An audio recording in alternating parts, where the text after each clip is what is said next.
What's going on, guys? And this is a brand new video, kind of something I want to do with you guys as well, to help you out as well as me as well. But what we are doing is, if you are trying to build a tactic in Football Manager 2023, this is how you do it and how I go about doing and creating my tactics. So we have started with a big team. We're going to go through. I'm going to show you what to do. So let's get straight into it and try and get you a creating tactic wonder kit. So as you can see, we have started off with Liverpool. Why? Because you probably know the main players of Liverpool and understand the full understanding of the team. And if we can click on some of the players, you'll understand why we picked these players and what we picked these players for and all that lot. So we're going to get straight into it. And first thing I do is I make sure that I remove everyone in the filters that are not at our club. We don't want any players there that are on loan or away from the club. We don't want to see it. We can't use them. Why do we want them there? Firstly, we are going to go into goalkeepers. Always have a look at the goalkeeper, find out your best one. We all know that Alisson is the best goalkeeper for us here,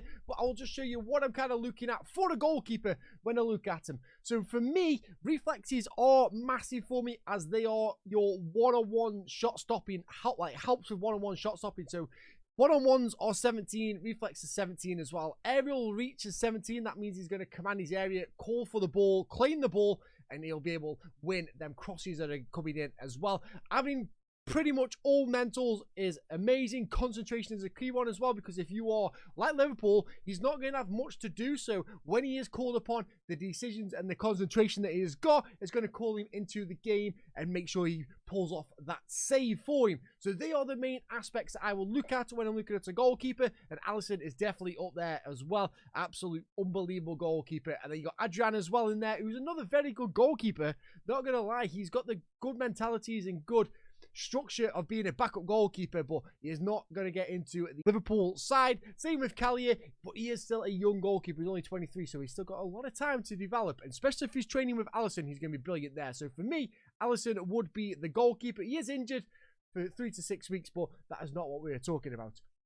Then we go into our center off. You can also do it another way, like this, where you go into your defenders and then go central, and then I can just bring up the central defenders here. So first and foremost, we're going to write Fabinho off because he is more of a midfielder. So we have Nathan Phillips, Virgil van Dijk, Conte, Joel Matip, and Joe Gomez as our center offs. Now we all know Virgil van Dijk. This is why I'm just making it a little bit easier, because you know these players, so we know who we're going to be picking, really, because they are the Premiership players that you know and pretty much see every single week. So as you can see, Virgil van Dijk here, absolute clinical centre off. What I'm looking at for my centre offs is tackling, marking, heading, and then my jumping reach and a little bit of strength as well. Like to see these mentalities of aggression, anticipation, composure, all while decisions are good as well. But as you can see there, Van Dijk is absolutely phenomenal. So he would go straight into the team. Over here, it tells me that he would like to be a ball-playing defender, which he is more than capable of doing. He does in real life as well. So Van Dijk instantly goes into the squad, and we change what I want to play as a ball-playing defender. Then we have a lot of decisions to make here, because we have Konate, who can come into the central spot next to him, who's a very young one. Joel Matip, who's got a little bit of experience and has played alongside Van Dijk quite a lot. And then also you have the youngster Joe Gomez, who can also play in this position. You can try and develop him as an English 25-year-old. So you've got a good choice there of who do you pick, who do you want to choose. The mentalities on Joe Gomez is looking really well for me, with these acceleration and speed as well is really good with his jumping reach of 14. So you can really have a look at that as well. 14 with 16 is 17 jumping reach.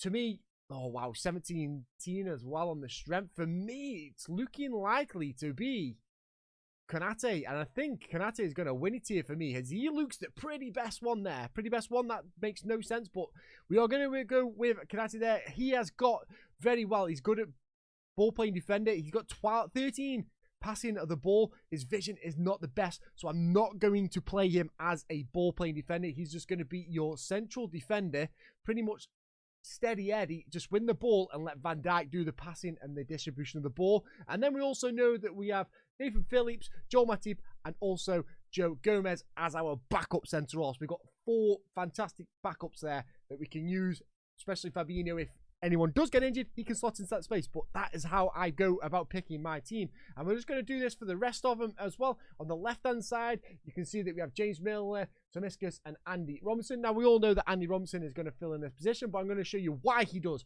And the big one for me is I like my fullbacks to be able to get the ball forward and be able to cross the ball. It is crucial that they can be able to cross the ball for me. So what I'm looking at here is acceleration, a little bit of agility, pace. I aren't too fussed about strength as a wingback because I know that it's not really a key factor of it. You've seen some of the greatest defenders in the world, the likes of Roberto Carlos, Jordi Alba, many more that I can't think of off the top of my head because I'm getting really flustered with doing this video. But some of them are really small as well. So you understand that strength is not always a key factor there. The mentality of this is unbelievable as well. You can see the weight rate there.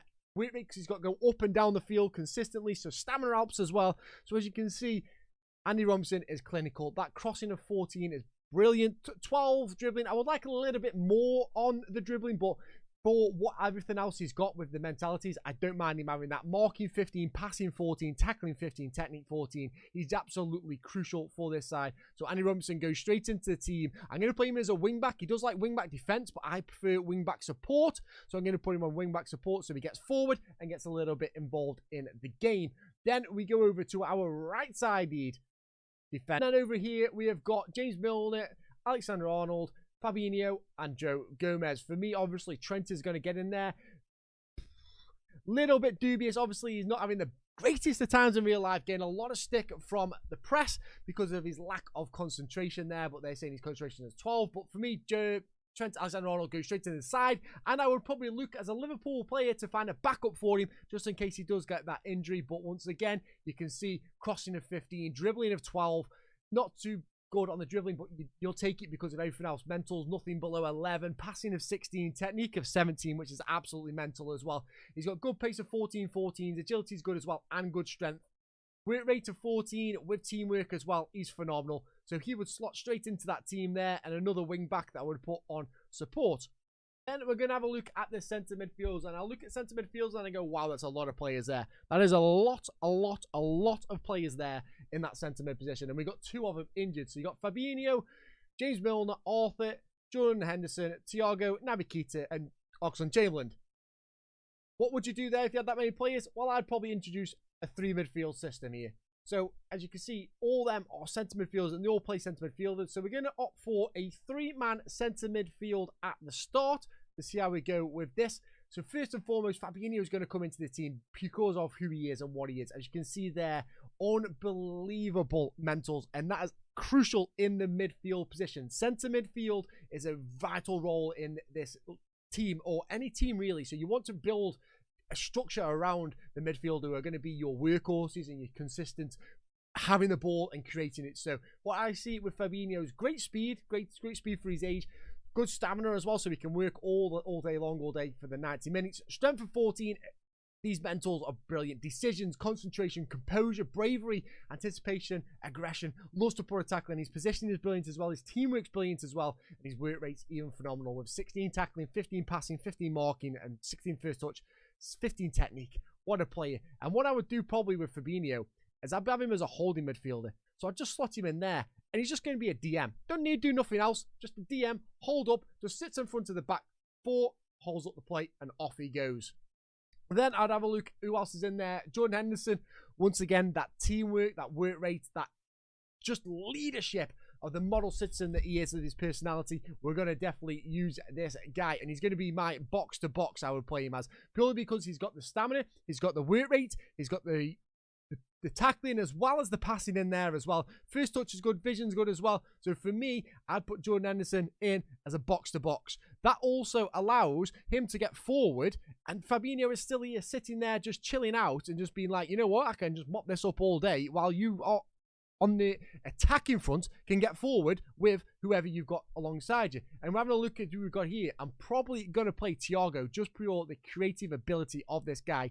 He is down as an advanced playmaker. As you can see there, he's got not the best of speed with the 11 there, but he's got good acceleration, so he gets off straight away. Strength is not the best, but his mentals are phenomenal. And then you can see the technique, the passing ability, first touch dribbling, all absolutely phenomenal. So you could play him as an advanced playmaker on attack and put Thiago in there. That just allows him to push forward now. So we've got a balance here. These two can get forward, whilst Fabinho, so these will get up here in the attacking flow, and as you see there, Fabinho just picks up a little bit, and he just mops up in front of that back four. We're going to drop him back down though, and watch where Fabinho, see how Fabinho drops down, goes there, that's where he just steps up a little bit, because the two players are forward, so he knows what he's got to do.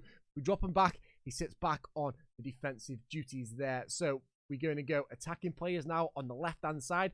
As you can see, not many of them are like a left midfielder or a right midfielder. They're more of an advanced player. So we're going to push these players up a little bit. We have lost Mane now. So we have got Curtis Jones, who's injured. More of a centre midfielder for me. Luis Diaz is probably going to be our main one. You have Bobby Firmino, Carvalho, Jota, and Mo Salah.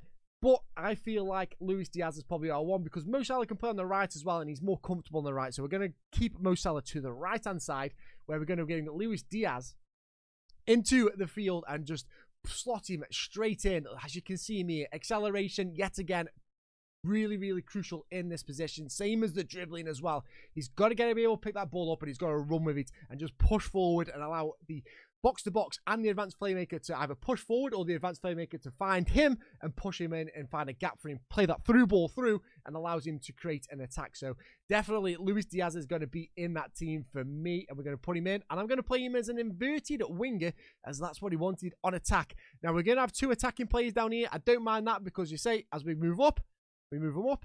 Fabinho moves up as well, so it's not a problem for us there, as allows Fabinho to sit into that slotted place and just keeps him going. Then on the right hand side, if we go over here, we're just filtering them out. Right hand side, we have a look here. Oxlade-Chamberlain, not really a winger. Bobby Firmino, not really a winger. Fabinho Carvalho definitely can be a winger. He can play there. He's a real good player as well. As you can see, he likes playing the centre. He's more familiar with the centre, but he can play both sides as well as a winger, with good pace, good dribbling ability as well. Just needs a little bit of mentality. He is only 19. He's got a lot to work with him, but he can definitely work there. But we are going to play the main man, Mo Salah, which is just an absolute mind-blowing player that he is. You can see his agility, his pace, his acceleration, his balance, his natural fitness. He's just all around a wonderful player. Dribbling at 17, finishing first touch, penalty taking, techniques, passing. He's got pretty much everything, and the mentalities to back it up as well. But with Mo Salah, we are going to play him as an inside forward, purely because he just suits that role more. He likes to cut in, he likes to get involved. So what that will do with Mo Salah playing as an inside forward, it'll just allows him to sit kind of here. It allows us to have two kind of strikers there now, whilst you've got your box-to-box Henderson covering that side, as well as Fabinho covering that side as well. Trent's going to push up a little bit. He is only on support, so he's not going to go all the way up, but he's going to offer support there, which so allows Mo Salah to push that way, and then Trent just becomes kind of that centre mid, like right centre midfielder kind of thing. Just slots in there, and he will cover anything that Mo Salah is doing there. So it's bring him back down, bring him back on wing back, bring him back on support, and then we push him there, go in the inside forward on attack, and it allows us to just bring in Mo Salah in that side. So then we are going to go central, and we are going to go attackers. We have a look at who we have in this team. We have Bobby Firmino, Carvalho, Jota, and Darwin Núñez. We're going to go with the new boy Darwin Núñez. Why? Because let's have a look at him. 15 finishing, absolutely unbelievable. What we need, why else has he got that? He's got 17 determination, tries to win the ball, 15 off the ball. He can drift into positions where he needs to be. Work rate of 18, teamwork of 16, unbelievable. Whilst he's got that acceleration, that pace, that strength, the jumping reach as well. He's an all-round perfect striker. And what I'm going to play with this team is he is going to be a pressing forward, because that is what we're going to adopt to this side in just a second. So that would be my starting 11, and we've worked out who our best players are. We've fit them into a team, and that is how we're going to try and mold them, and how we're going to mold the team. So if we go back to all players, and we can see now that we've got a couple of players here that are going to be our backups, who we can know we can slot them in. So we have to realize where they are. So for me, Arthur, if you look at Arthur, 11 tackling, not really what he is for a box-to-box, especially with that 13 stamina. So I know that Arthur is only going to replace Thiago, whereas James Milner, with the work rate, he hasn't got the pace, but he's got the natural fitness and the pace and the work rate and the stamina. He can be our box-to-box midfielder.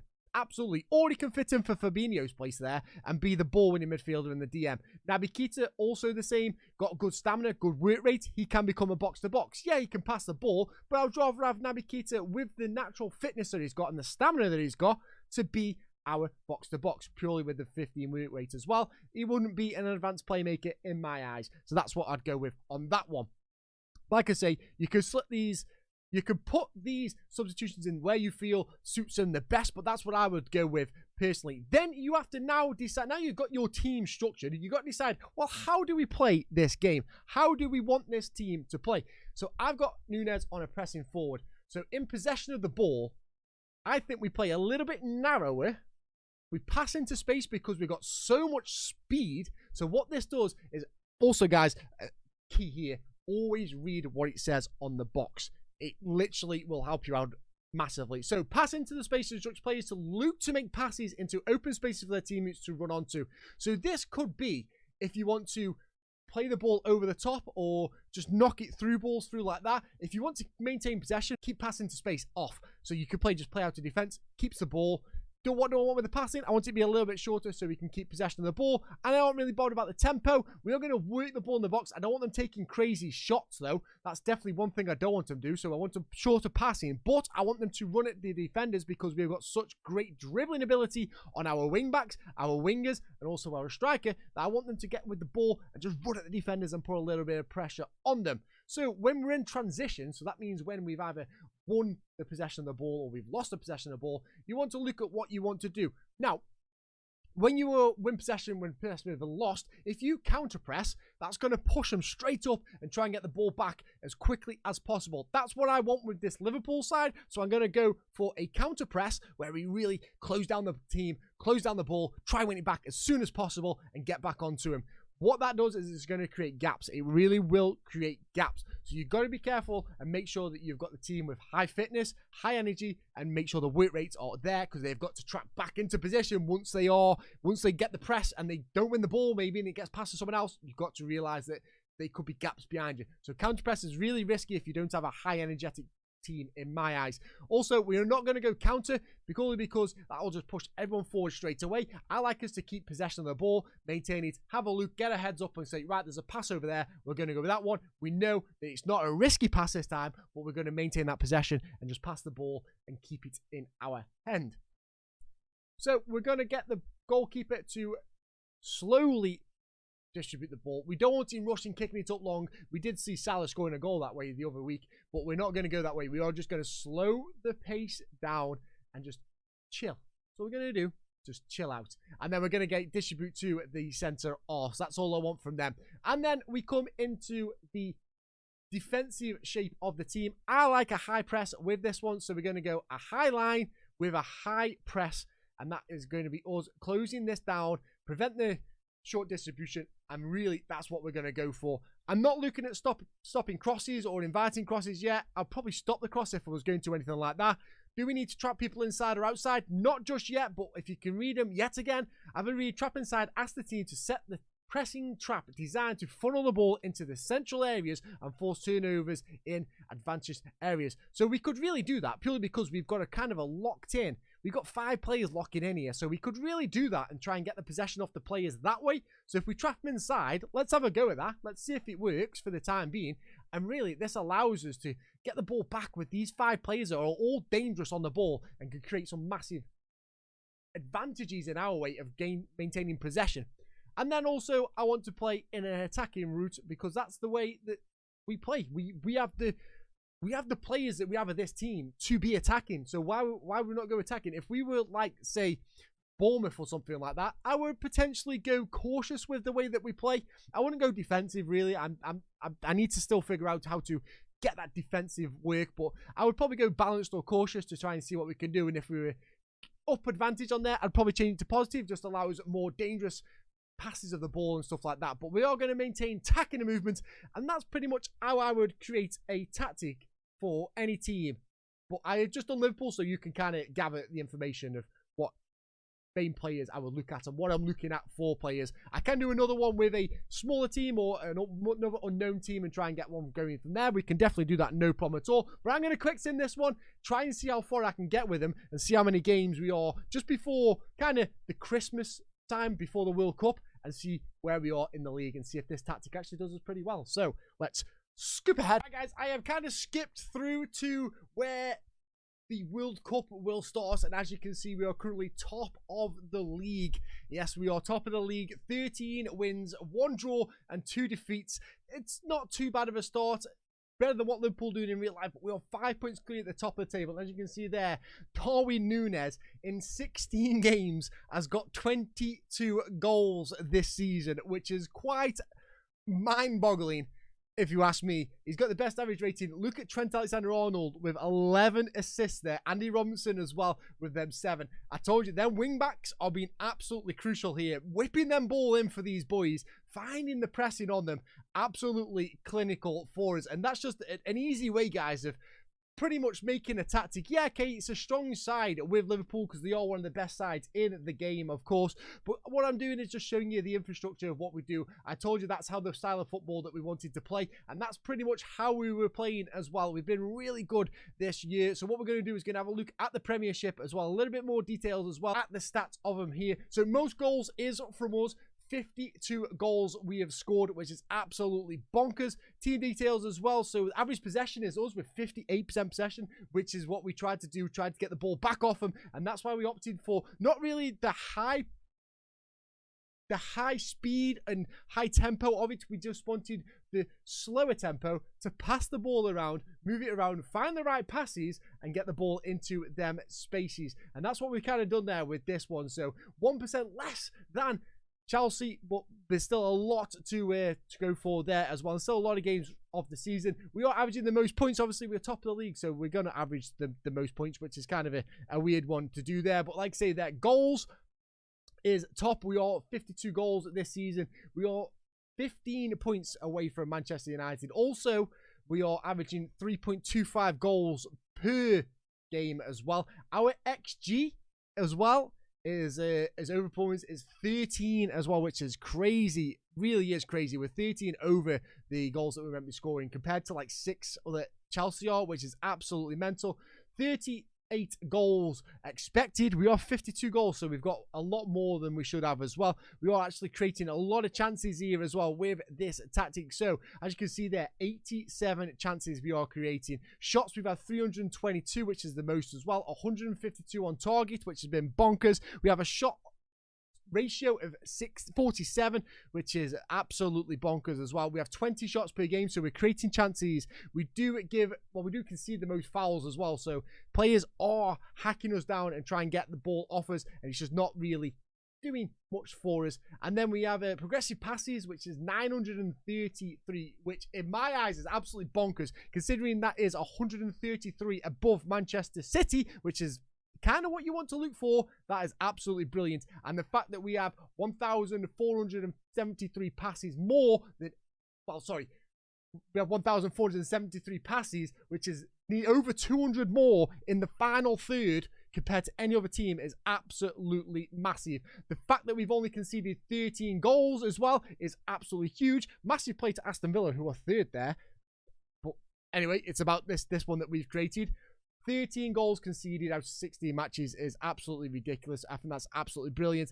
Passes completed against 4,000. We are the least one, so that proves that high press of getting the ball back and not allowing the teams pass the ball around proves it with that one. That's why when we went into the tactics and we put down the high pressing and a high pressing line, we really closed it down, the preventing of the goalkeeper short distribution as well. We're really getting stuck in there, getting the ball, getting it off him, winning it off him, and not letting him pass the ball around, which is very nice to see as well. And that has shown how that's been more clinical for us as well in here. And then opposition passes per defensive action. 2 passes in the defensive action, we're really getting against them as well. Really stopping anyone from getting into our final third, because as you can see in the final third pass against, we only have 559, which is less than 100 than any other team in the final third. So we are really stopping them high up that field and just not allowing them to pass the ball around. And that's not because all my players are better than anyone else. It's because we've set up that instruction for them to close down. We've got a pressing forward with our rest of our team pushing up high line and pressing up and allowing us to get the ball through. Guys, what can I say? 16 games and we are top of the league, 40 points. I'll just show you the schedule as well. As you can see, We lost the Community Shield 2-1. It's glorified friendly, unless you win it, then it's a cup. But as you can see here, Fulham 3-0, Manchester United 4-1. They are second in the league. Chelsea 4-0. Merseyside Derby 2-0. Arsenal, we lost, unfortunately. Beat Inter at home 2-0. Brighton 6-0. Southampton 5-1. Newcastle spent the millions, 6-1 win. Bournemouth 6-2. Obviously, Lincoln, we don't really count there. Notts Forest 3-0. Real Madrid, we beat at home 1-0. We're beating some big sides here. Okay, we lose away in Europe. That's fair enough. That's always a tough one for me to try and conquer, is the European tour. But we're not doing bad. We are beating some big sides in there. Chelsea beat, Man United beat as well. This tactic works, guys. And honestly, that is how I create my tactics, just so you know. So, guys, if you want to see more content from me, head over to my Twitch, www.twitch.tv/take147. If you want to see more tactic building stuff like this, we're currently doing a couple of saves right now. AC Milan is the one where we are building a unique tactic, trying to win the Serie A again with AC Milan. So please join us over there. And guys, make sure you smash the like and hit the subscribe for more content from me on Football Manager. We are going to go in on Football Manager this year. I want to make some real good tactics and just educational videos, whilst also having fun with YouTube versions of Football Manager as well as Twitch as well. So make sure you join us on both of them. I'll catch you all next time, guys. Thank you very much for joining me. Much love and bye-bye.